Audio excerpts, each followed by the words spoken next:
Japanese corporations reviewed China visits after the arrest of drugmaker executive. U.S. lawmaker vows to provide training for Taiwan amid Chinese regime's military aggression. Film exposing journalists' struggles in China enjoys unexpected success. China's tech threat fuels fears of quantum Armageddon.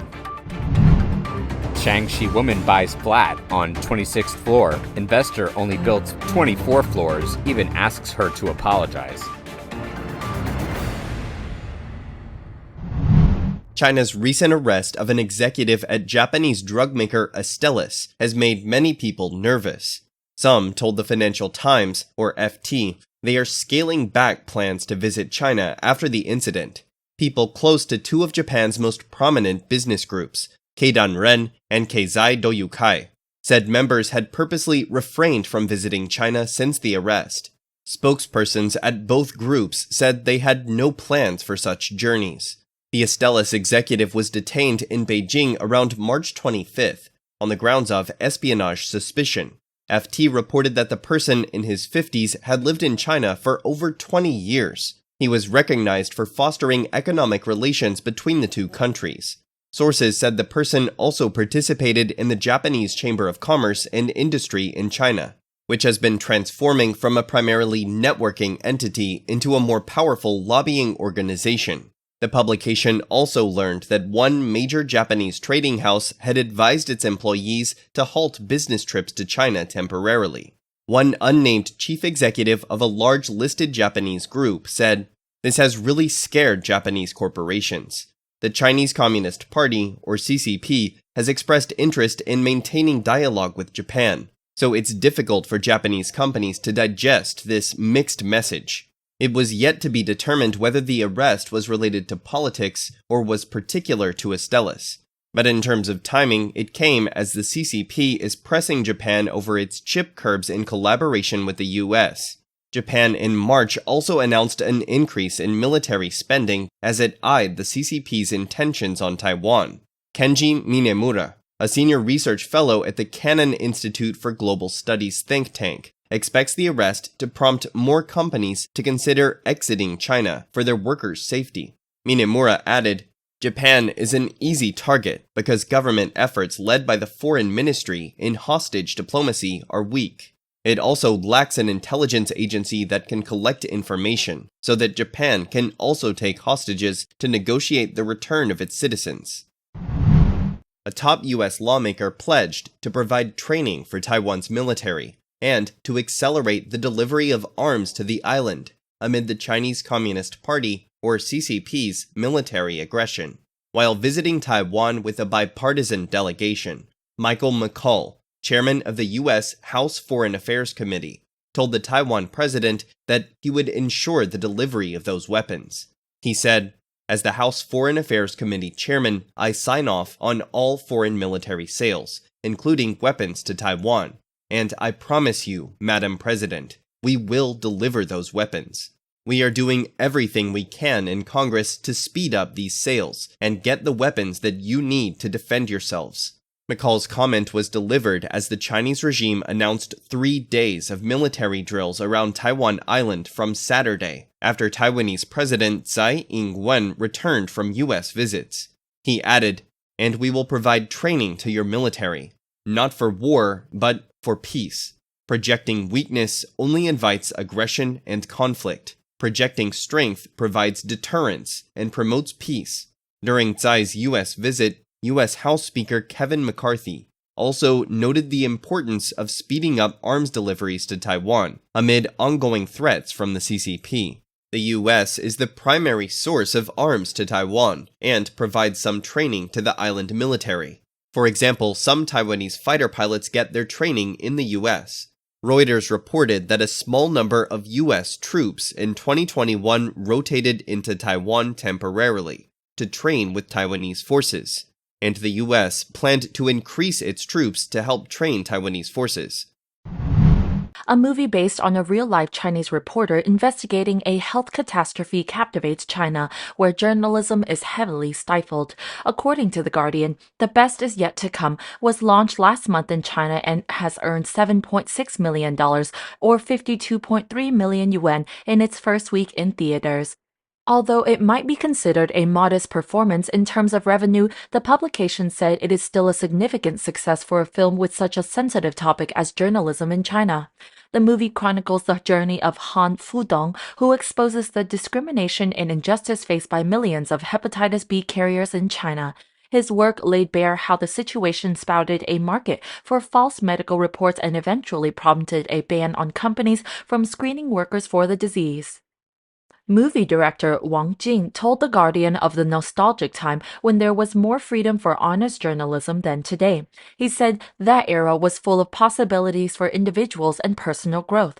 Journalism was full of possibilities to make change. Not many people believe in idealism anymore. The article cites Reporters Without Borders, which estimated that China is detaining at least 127 reporters, ranking as the largest prison for journalists worldwide. Another delicate topic that the film covers is blood. In the 1990s, about 1 million people in Henan province, which was destitute, contracted HIV after giving their blood plasma at clinics run by the Chinese Communist Party that mishandled sanitary procedures. Local CCP officials attempted to hide the problem, exacerbating the infection spread. As for how such a highly sensitive movie managed to premiere in China, director Wang said the work was not about the CCP. He said it was not a story that challenged the authority or some power. It was more complicated than that. It is about humans. Analysts at consultancy Booz Allen Hamilton stated that Chinese hackers could target heavily encrypted datasets. According to The Guardian, they would include weapon designs or details of undercover intelligence officers to unblock them later when quantum computing makes decryption possible. They could target and hack anything, such as your Amazon purchases, using your various credit cards. Nothing would be left unprotected. Chinese hackers could also steal pharmaceutical, chemical, and material science research before processing it by quantum computers. Machines capable of crunching through numbers at unprecedented speeds. This fear was thrown into focus when Chinese researchers issued an academic paper suggesting that a quantum computer, a new technology under development by Google and IBM among others, could break the encryption which keeps us safe online. Source identities. In a report entitled Chinese Threats in the Quantum Era, Booz Allen Hamilton stated that encrypted data could be stolen by Chinese threat groups. The report pointed out that quantum-assisted decryption will arrive faster than quantum-assisted encryption, giving hackers a definitive edge. The study said, encrypted data with intelligence longevity, like biometric markers, covert intelligence officer and source identities, social security numbers, and weapons designs, may be increasingly stolen under the expectation that they can eventually be decrypted. It stressed that state-aligned cyber threat actors will start to steal or intercept previously unusable encrypted data.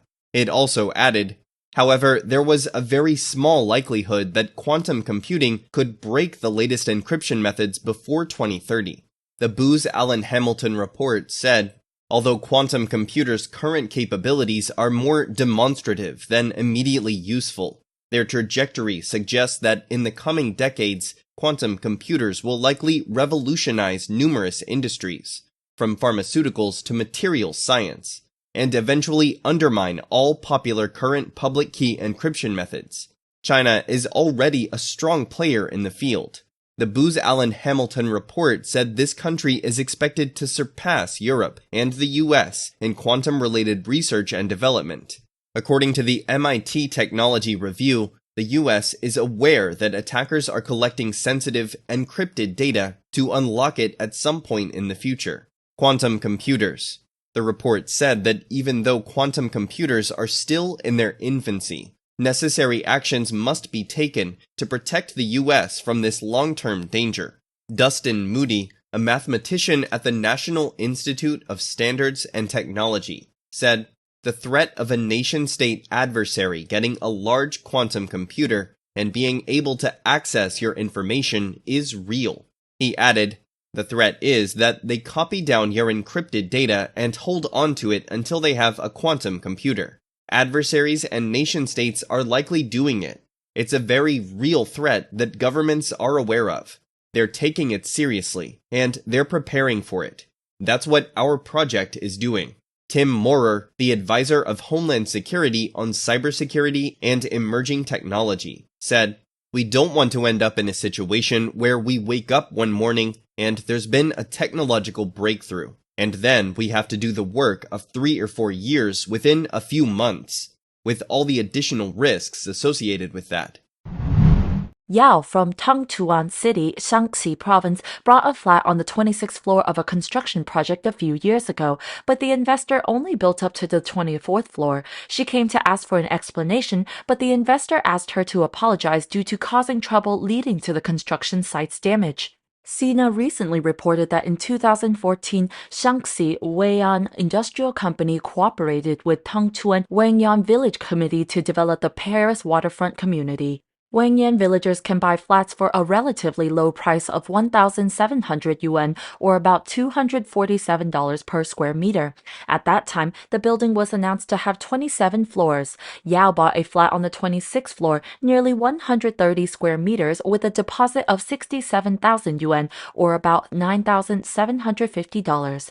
Around 2016, the investor stopped construction due to loss of funds. In 2020, the community was renamed Shaanxi District and resumed construction. In early 2021, Yao found the building was only built to be 24 stories high.